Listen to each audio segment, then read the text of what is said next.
Hey, Eagle fans, I'm Thomas Mott. Welcome to Philadelphia Eagles Now. We need to jump into a playoff matchup preview. Yes, the playoffs are next week. Yes, our game is on Sunday. And yes, we are playing the Tampa Bay Buccaneers. I told you it's most likely going to be the Bucs, and here we are. It is officially the Bucs. So we begin with the playoff picture. As it currently stands, here's what you got. Rams versus the Cardinals on Monday night. You have the Dallas Cowboys versus the 49ers. Go 49ers. That's a huge one there. Big 49er fan going into this game. And, of course, Philadelphia versus the Bucs there on Sunday. Of course, the Cowboy game will follow our game on Sunday afternoon. So, great looking playoff picture, great set of teams, and now you got to go ahead and focus in on the Bucs matchup, which is very much in favor of the Bucs. The betting world, including Vegas, everyone else is saying Tampa Bay has a massive advantage in this game. And listen, they should definitely be favorited. But I'm going to get into kind of the reasons why I think Philadelphia has a chance to go ahead and win this game. I mean, 9.5-point favorites, and this is not the same Bucs team that they played in Week 6. It's not the same Eagle team the Bucs played in Week 6, as I'll show you. I think 9.5 is a little bit generous towards the Bucs, but I think Philadelphia can definitely use this as the underdog mentality. You saw they were underdogs in every single game during the Super Bowl run. They were underdogs in the Bears during 2018. They were underdogs versus the Saints, and they were able to, in almost every single one of those games, minus the Saints, win the football game, and they played very hard against the Saints on that one. I was torn between the Bucs and the Rams on who I wanted. I wanted the Bucs going into the weekend, and then leaving the weekend, I kind of wanted the Rams because they looked rough in that second half, but I do feel confident in Philadelphia's ability to at least have some success against the Bucs, and who knows, maybe come out with a win on Sunday. That's the hope, though, as we'll see what happens coming up later on this weekend. What do you guys think? Type W down below if the Eagles will beat Brady. That's the concern, right? Brady. It's Brady versus the Eagles, not Bucs versus the Eagles. It's Brady versus the Eagles. Type W down below if you think the Eagles will beat Tom Brady. Now, I do want to begin with what happened to the Bucs on Sunday, because you just look at the scoreboard, you'd say, oh, wow, look, they blew out the Carolina Panthers 41-17, and they did, but this was a lot closer of a game than the scoreboard originally suggests. This was a close football game to the first half, and then Brady and the Bucs went ahead and kind of rolled over on the Panthers, who have been a terrible football team all year long. So 41-17 is a scary score, but it's not necessarily something that would freak me out going into this game. I don't think that this is going to be the game that really gets the Bucs prepared for Philadelphia, more so than really any other opponent. And really, the big key here is the last 5 games the Bucs have played, besides playing Carolina, they've had a tough go about it, right? Obviously, they blew out the Panthers last week. They almost lost to the Jets. It took a game-winning drive by Brady to beat the Jets, which is, think about that. That's not insignificant. Of course, they beat the Panthers again because the Panthers are trash. Then they lost to the Saints 9-0. Remember that? Brady blanked for the first time in forever in his career, and then a very close win against the Bills there in terms of the 33-27 victory that they had. Was it 5 weeks ago now? So I just wanted to show that even though they played well yesterday, they still have been struggling a little bit over the past 5 weeks, and that Saint loss and that Jet win are two very, I would say, big marks on their overall resume. Now, quick ad break pin comment down below. What's your confidence level in the Eagles against Brady? Scale 1 to 10. How do you feel on a Monday? We have a lot of time to go ahead and break this down, as we will over the next couple of days and weeks. News, updates, rumors, mailbags, all the different stuff. But your confidence level right now is scale 1 to 10 down below in the comments section.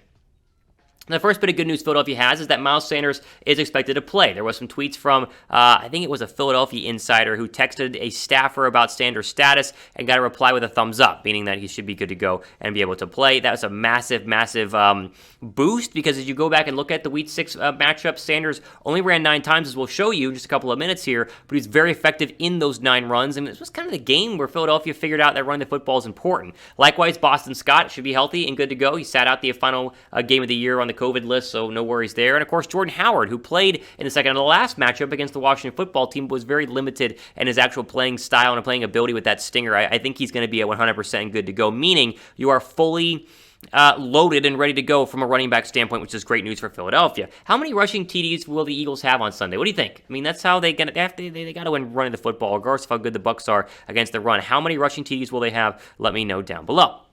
Now, this morning I did a little, dropped in my time machine, went back and watched the Week 6 game against the Bucs, and there's a couple of things that I learned from this. First off, 28-22, Philadelphia was getting blown out in the first half. They came all the way back and almost won this game. And Jalen Hurts wasn't that great. Now, the crazy thing is that this was back during the time when they didn't run the football. So as you see on the numbers, is that Hurts had to throw the football a ton. 12 of 26 for a $115, 1 touchdown, and 1 pick. I mean, this is nowhere near the same Jalen Hurts that we saw, 2 weeks ago in his final regular season game game versus what you saw there in Week 6. Likewise, this is a game that Philadelphia still had not figured out the running game. Remember back to Week 6, we talked about how infuriating it was to see Miles Sanders get 9 carries for 56 yards. He had 10 receiving yards as well, but they did not utilize Sanders till late in the game, and he was a big reason why they mounted a comeback. A couple of 10-yard runs there in the third and fourth quarter to get them back inside field goal range, which they missed a field goal, and then get them back, of course, into the end zone. I mean, this is a very different matchup, a very, very different matchup, and the Bucs know that, but it's going to be fun to show them just how much better Philadelphia is, especially from an offensive perspective. Like, the Eagles are so much better this time. You just go back to injuries, you go back to Jordan Mailata not playing in that game, and the play calling was back when Nick Sirianni didn't really know what he was doing. It was before the Eagle fan base bullied him into running the football, where they have since become, the number one rushing team in the National Football League. Like, the Bucs are very good against the run. It's going to be a very good matchup for our best versus their best, but I'm telling you, the fact that you only lost by a score, 6 points is what it was last week, or last time they played. Missed a field goal in that game, had some injuries, threw the football too much. Devontae Smith didn't do much. I mean, there's a lot that went wrong for Philadelphia and still was able to be in that football game.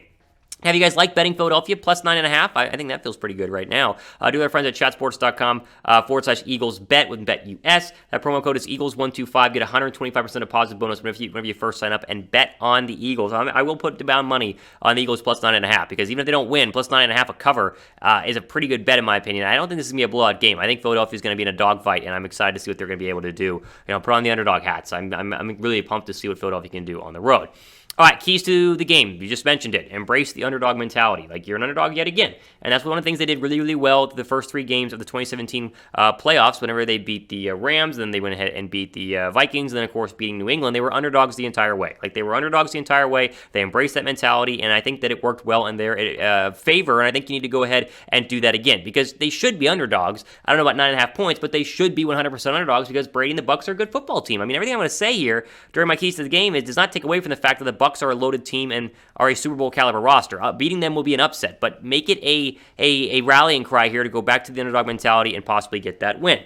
Number 2, I said it earlier, show the Bucs the new look Eagles. This is a completely different Philadelphia Eagle football team than what the Bucs saw in Week 6, and really they haven't seen a football team like this since the Saints, which they lost to back 9-0 a couple of weeks ago. So the one thing I will say is the Eagles are not just going to run roughshod over them. This is not a bad run defense. It's a very good run defense, but I think our best versus their best, our best is going to come out on top because we've done it many times, including the number 1 rush defense at the time, which was the New Orleans Saints. Like, the Bucs versus the run, they're 3rd in total rushing yards allowed. That's really, really good. They're 17th in yards per attempt, some room there to make some big runs. 5th in rushing TDs allowed, and 1st in total rushing attempts. Teams don't run the football against them because their secondary is pretty weak, as we'll talk about, and they like to throw the football a little bit more than some other football teams. So it's going to be tough, but you go back to the well, do what you do best, run the football no matter what.